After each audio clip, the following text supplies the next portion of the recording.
The Spring Carnival. Here it is again, back in town. The days of wandering the Midway playing all kinds of silly games, winning weird prizes, eating popcorn, cotton candy, funnel cake, riding the Ferris wheels, the roller coasters, all the other crazy carny rides. Oh, those were the days. Going through the fun houses, haunted houses, dark rides. The carnival would always show up every single year, Spring Carnival. Either sometime in late March or early April. It was a big deal, it was a big event. Thousands and thousands and thousands of people would come every single day to just unwind and have a good time. Me and my friends always used to like to have our fun as well. Last year, my buddy Vernon won so many prizes that he could barely even carry anything back to the car. It was always a pretty good shot with some of the basketball games and the shooting contests. Well, my friend Christina, a nice little teddy bear, and even got myself a basketball.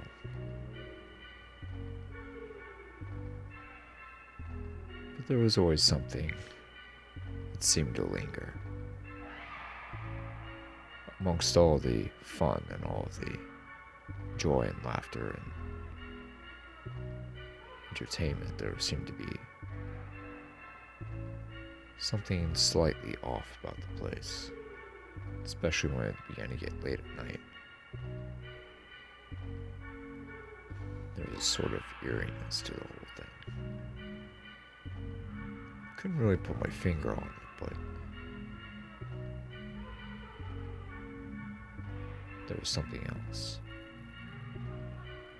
Something that was unseen, unknown.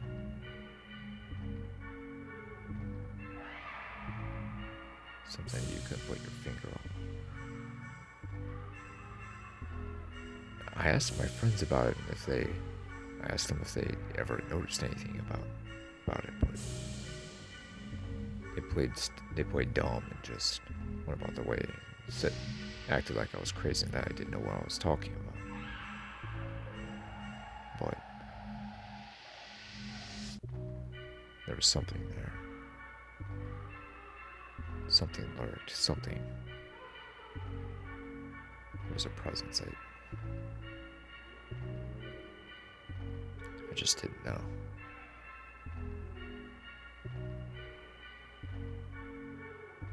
There had been the old legend of Korlo. Korlo was a clown who performed at the old carnival around 80 years ago. He was a fan favorite, beloved by the children and loved by everyone. Beloved. The joy and happiness he brought into people's lives and faces. It was just a thing of legend.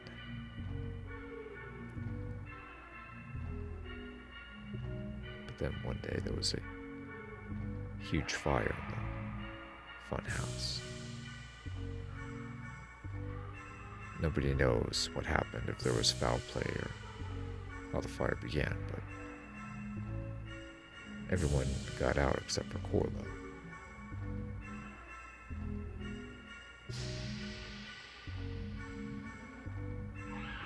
No one saw him again after the fire. People searched far and wide. The man was such a treasure to the community that there was actually a day in his honor for remembrance of him. There were even roses laid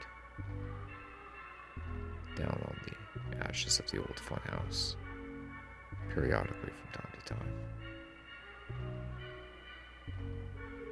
But now there was another funhouse built on top of it. And still occasionally you'd see a bouquet of roses laid down at the entrance. In remembrance of the great man who impacted other people.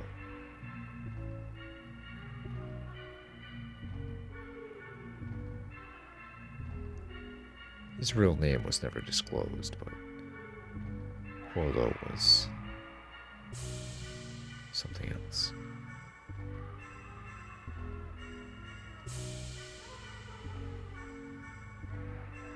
It was a nice spring late afternoon, early evening. It was a Saturday, and me and my friends had nothing better to do, so we decided to head on over to the fair, the Carnival. It was me, Vernon, Christina, and Mark. All of us whipped out our money, we got the tickets, and we headed on in. What a gorgeous sight it was for sore eyes. All kinds of people wandering the midway, playing games, getting snacks and candy, refreshments. The kettle corn boiling, the smell of that kettle corn just boiling, it was just such wonderment, all those crazy rides.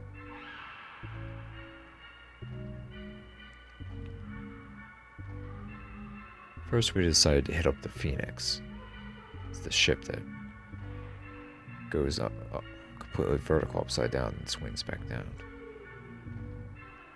We got on it, rode it for a few minutes.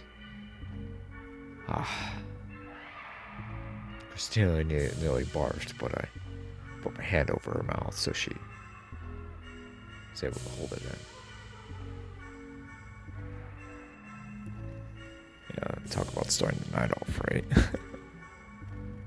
After that, we down back to the midway and we played a few games. Mark struck down the pyramid of bottles with the ball, and I successfully dominated the basketball shooting game.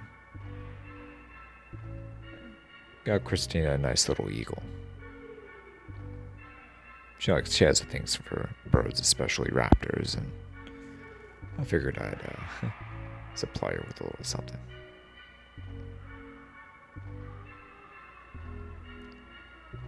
Vernon did the strong man sledgehammer challenge, the game where you strike the thing and it goes all the way up and hits the bell.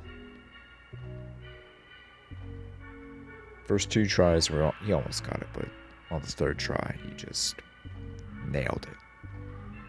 Dinged that bell and he won. Caught himself a giant panda. I laughed. Then little by little, we went on one of the roller coasters, the Edge.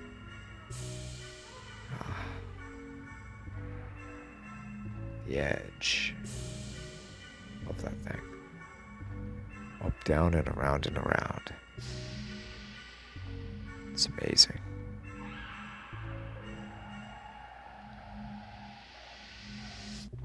Then, getting to give ourselves some food. We were getting hungry and it was almost dinner time. It was just getting dark. Kettle corn, funnel cakes, sodas, hot dogs, burgers. American as apple pie. We were enjoying ourselves. After that, we decided to hit up some more roller coasters. Had a couple more. The Bengal and the top rope. Those are always joys to ride, but after that we began to hit up some of the haunted houses as it began to get dark. It's completely black.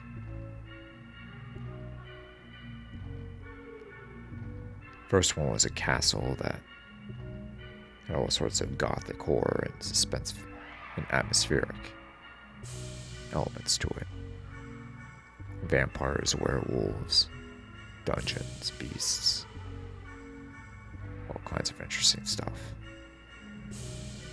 A lot of jump scares, but a lot of suspense. Nothing too overly gory, it was just much more atmospheric and suspenseful.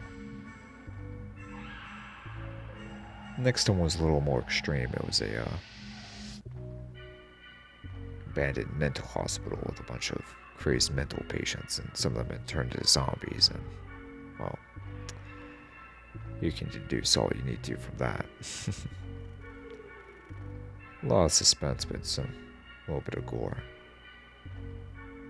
More gore than the other. Then, we began to make our way to the fun house. The same one that Korlo, the same ground that said that Korlo had been perished all those years ago, all those decades ago. But we didn't think anything of it.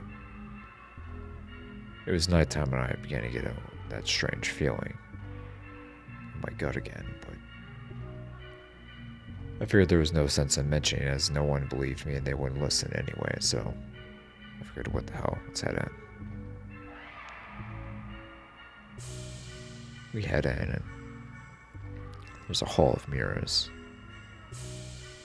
A place where all the mirrors distort your figure and make you either really long and tall or fat and wide. All kinds of different distortion with the reflections.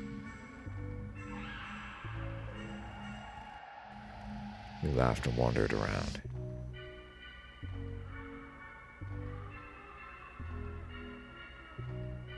Then it turned into a maze of mirrors. You could hear people up in front of us laughing, and we continued to go forward, just looking. Suddenly we began to notice that Mark wasn't with us anymore. I pointed out to Christina and Vernon, but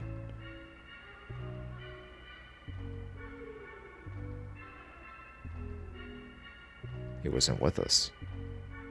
He was nowhere with us. We didn't know where he was. He was just with us here in the funhouse, and all of a sudden he disappeared.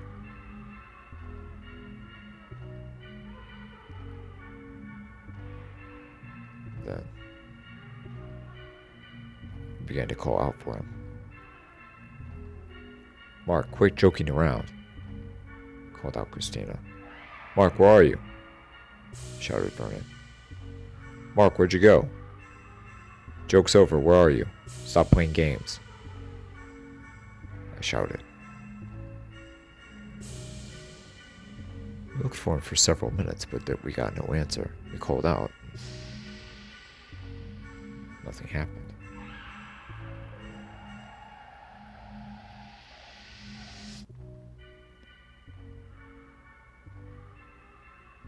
We continued through the funhouse, but what was weird that was, despite how far forward we went, we'd always end up in the same maze and tunnel. It was weird because we were familiar with this funhouse and they hadn't changed it from year to year, but it was still enjoyable at the same time. But there was no one in there with us as well. We were alone, which is weird because it was prime time for the carnival. And it was really busy, and there should be all kinds of people in here with us, but there wasn't. It was quiet, cold, mysterious. We kept going forward, and then we came upon a corridor of doors.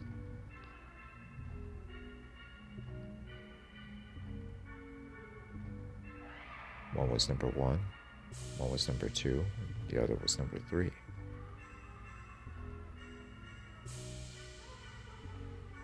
I looked at Vernon and Christina, and They shrug their shoulders.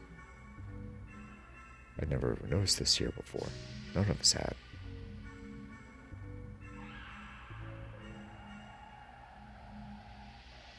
I go to door number 1 and I open it.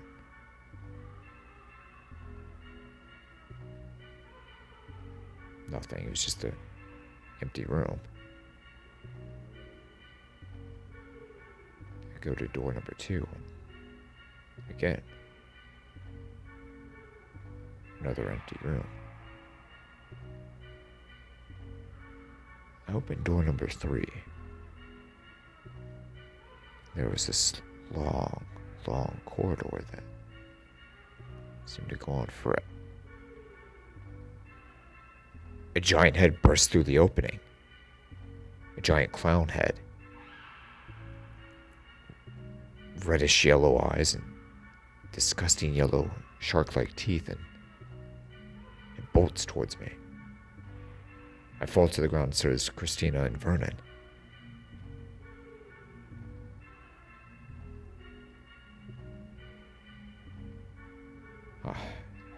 It's mechanical. It's not real. Clown laughs fill the air, and we gather ourselves. Touch the mechanical giant clown head. It's truly menacing. It has a kind of a paint-like theme, like similar to the Crow or a mime. Eric Draven the Crow makeup, black and white makeup. That yellow, those yellow shark-like teeth, and just this terrible expression on its face. I walk to Christina and Vernon. They shake their heads.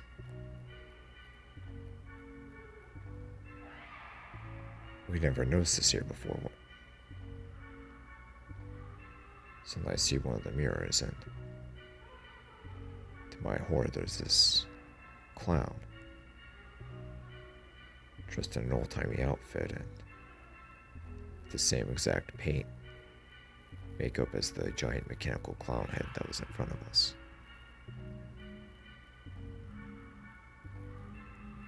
The evil being just smiles, those shark-like teeth, holding Mark's decapitated, severed head up, blood still dripping. The clown laughs and smiles. I stare at the mirror. Christina screams and Vernon cusses and raves and unleashes a vulgar train of obscenities that I can't even repeat.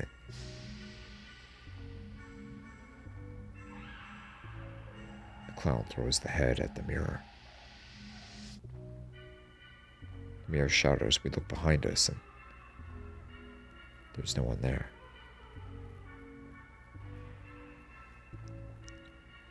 The wicked, maniacal laugh fills the building.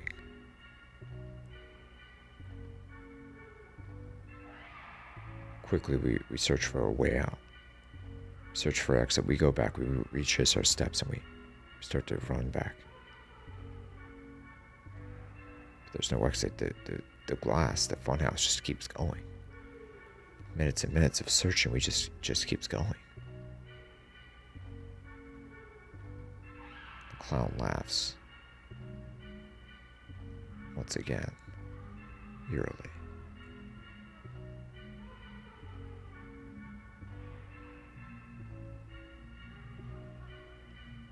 Then suddenly Vernon disappears, leaving only me and Christina.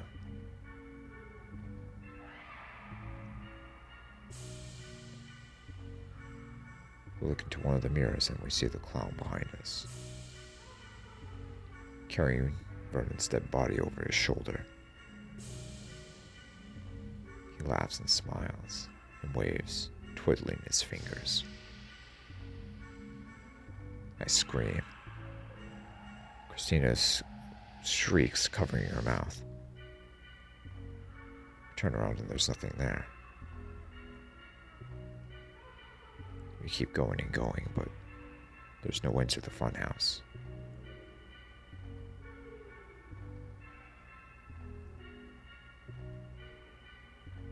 Cold death fills the air.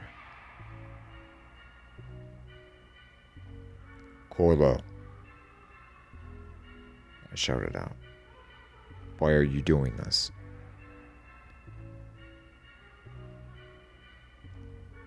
I get no answer. All I hear are laughs. Maniacal, sick laughs echoing through the funhouse.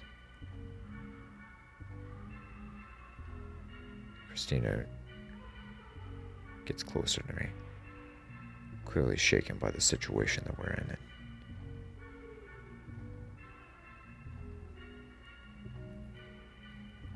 And suddenly she vanishes as well. Son of a bitch! I scream. What did you do with her? I look into the mirror. The bastard has her high upon a top wire over a cage of lions. Has a bullwhip in his hand and cracks it right over her head.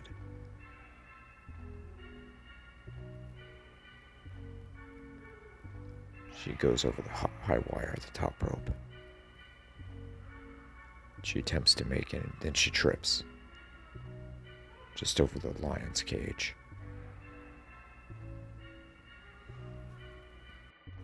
The hungry beasts look up, looking at their jaws and teeth in anticipation of a new, fresh meal. The cats growl and roar. Christina gets up on her feet, but she can't maintain her balance, and she falls over into the cage.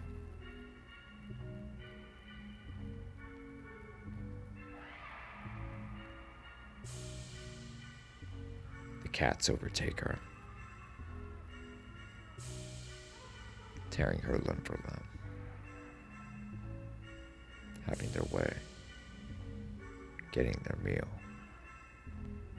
growling and roaring in triumph and victory. Korlo laughs in sick pleasure. The wicked clown stares at me in the mirror, its demonic evil eyes glowing reddish yellow, its yellow shark-like teeth grinning, smiling, greedily rubbing his hands together at the thought of what he's going to do to me next.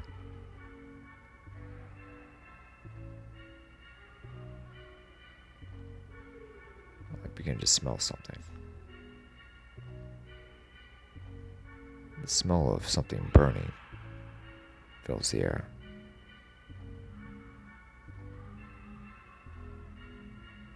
The building is beginning to get filled with smoke as the temperature rises. Fire! I shriek to myself. Frantically, I look for an escape.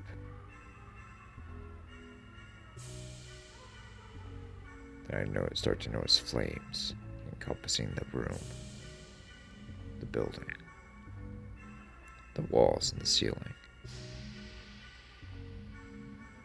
Korlo laughs in anticipation of what's to come next.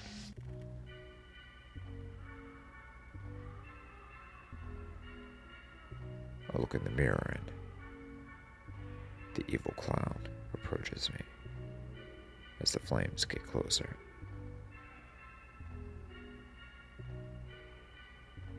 Then instinctively I start, that's it. I start to remove the mirrors. I start to shove them down to the ground. I begin to rip them off the window and out of the floor, and I just go wild. I shatter some of them. I throw some of them down. till every single mirror is down or destroyed.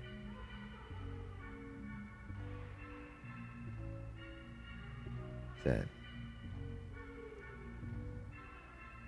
silhouetted against the orange flames, as you could see Korlo's black shadow moving silently towards me.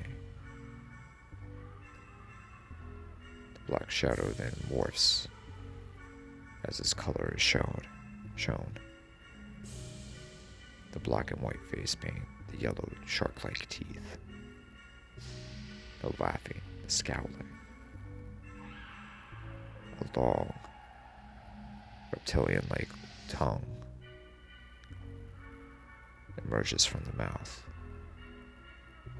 licking the shark-like teeth. He smiles and begins to giggle. The giggle begins to turn into a growl as he greedily rubs his hands, coming closer to me.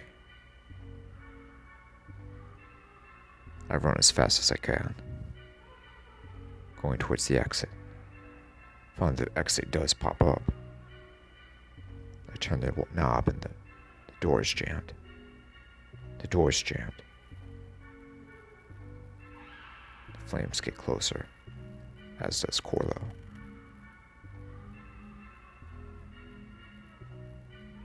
Right when he's about to touch me and grab me, the door opens and I black out. I wake up a few minutes later and I'm in a stretcher, coughing my lungs out and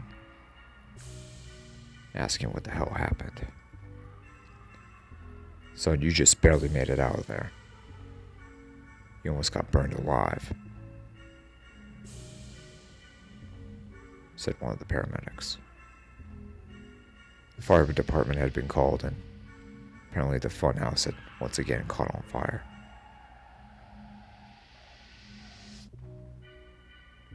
I was taken to the hospital and treated. Still to this day, nobody knows what caused that fire. I did, but never told anyone. It was assumed that by the authorities that Vernon, Christina, and Mark had perished in the fire and I was the only survivor. But I alone am the one that knows the truth about what happened at the carnival that fateful night.